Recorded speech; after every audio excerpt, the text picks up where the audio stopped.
Welcome back to the Little Marketing Podcast, where we share practical real life advice for Australian small businesses. So today we're going to talk about SEO, search engine optimization, which is something that gets thrown around a lot in marketing conversations. So as soon as people hear SEO, it can sound a little technical and maybe even a little overwhelming. But today I just want to break it down simply and explain what it really means in a practical way, especially for small businesses. Because at the end of the day, SEO is for one thing, and that's for helping people to find your business on Google. So let's start with a really simple example. So say someone jumps onto Google and is looking for a landscaper in Ramsgate. So when you first search something, you'll see a few ads pop up at the top, and they'll usually say something like sponsored or ad, so you know exactly what they are. And those are the Google ads, so businesses are paying to be there. But then underneath those ads, you'll see the organic results. So the ones underneath those are the ones that Google has decided are the most relevant to that search, and those businesses aren't paying to be there, but they've earned that through their SEO. So when we're talking about SEO, we're really talking about how your business is showing up in those rankings. So the part that most people wonder about is how Google actually decides who gets there. So I'm going to walk you through a few key things that influence these. So the first thing is actually what's happening in the back end of your website. So within the background of your website, which is usually the structure and the code, there's things in there telling Google what your business is about. So if we go back to our example, which was landscaper in Ramsgate, in the back end of your website, you're going to want phrases like gardener in Ramsgate or gardening services in Ramsgate. And the good news is that you don't necessarily have to be a developer or a coder to be able to add these. Most platforms and tools these days make it really simple for users to be able to add these in their backend themselves. But this is one of the most important pieces because it helps Google understand what you do and where your services are located. So the second one is the content that's on your website, the words that people can see and read. This one is super important. So you want to make sure that the language on your website matches what your customers are searching for. So instead of trying to sound really technical, you just want to sound really clear and direct. So if someone's searching for landscaper in Ramsgate and your website talks about landscaping, gardening, you've already ticked a box for Google. So the key here is also authenticity. So instead of trying to just be placing phrases and keywords everywhere, be really intentional about it and still keep it really simple. So the third piece is to create regular content.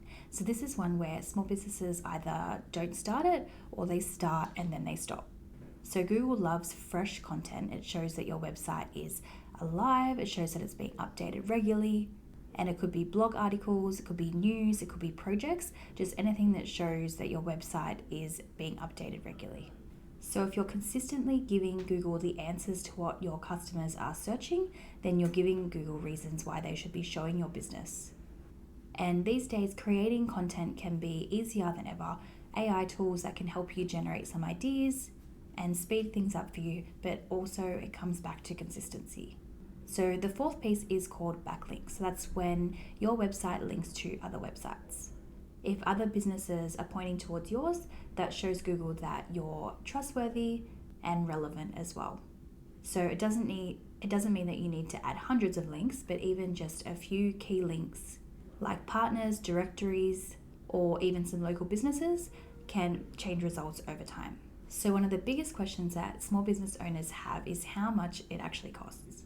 And the interesting thing with SEO is it doesn't actually have to cost much money at all. So if you're building your own website, most platforms already give you the tools to be able to add these in yourself.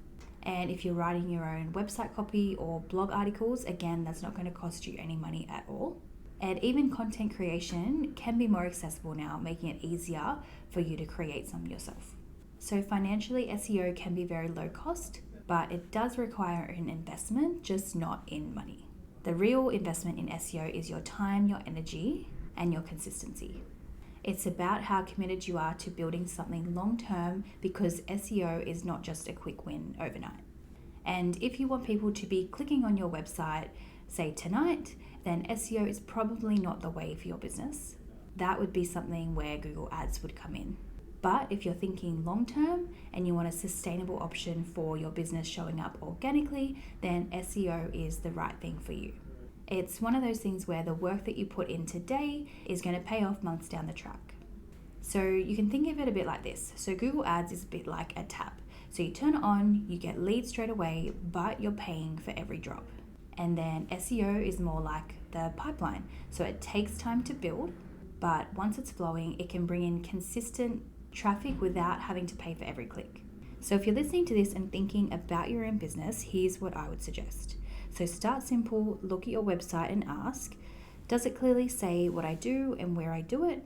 And am I using the same language my customers would search for? And am I adding content regularly? So you don't need to be doing everything at once, but small, consistent improvements are really going to pay off. So to wrap up today's episode, SEO isn't as complicated as it sounds. It's about helping Google understand your business, creating relevant content, and then being really consistent with it. So as we said, it's not a quick fix, but it's a powerful long-term strategy for your small business. So thank you for tuning in to today's episode. I hope it was helpful. If it was, please share it with a fellow small business owner like yourself. If you want some more information, you could head to our website at littlemarketing.com.au. You could visit our socials or even send us an email at ask@littlemarketing.com.au. Please note that all the information provided on this podcast is general in nature and is not intended to be specific advice to your individual situation. Please be sure to engage a professional for a customized approach to your business and personal circumstances.